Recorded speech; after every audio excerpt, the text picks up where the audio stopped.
প্রতিবাদ করাতে ভারতীয় জনতা পার্টির প্রথমে শ্যামবাজার থেকে মঞ্চ ভেঙে দেওয়া হয়। যেভাবে তারা মানুষের আন্দোলনকে, মা বোনেদের রাত্রিবেলার আন্দোলনকে দুষ্কৃতি ঢুকিয়ে আর্জি করে ভাঙচুর করিয়ে বন্ধ করবার চেষ্টা করছিল।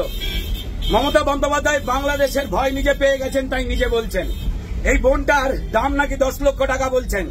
আজকে সকালবেলা থেকে প্রতিবাদ আন্দোলন যখন ভারতীয় জনতা পার্টির আমাদের লোকজনেরা করতে গেছিল, ওখানে রূপা গাঙ্গুলি রয়েছেন, অগ্নিমিত্রা পাল রয়েছেন, বাকি অন্যান্য নেতৃত্বরা যখন রয়েছেন, এবং আমরা যখন কালচারাল সেলের পক্ষ থেকে প্রতিবাদ করেছি, রাস্তা নাকি জ্যাম হচ্ছে, এই অজুহাতে আমাদের মারধর করে গ্রেপ্তার করা হলো।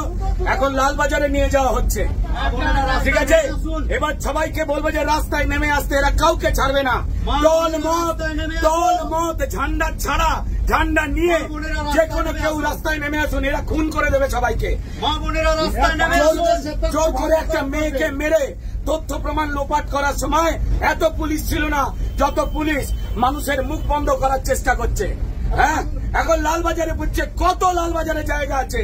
সারা পশ্চিমবঙ্গের মানুষ এবার রাস্তায় নামবে, কতজনকে জেলে পুরবে।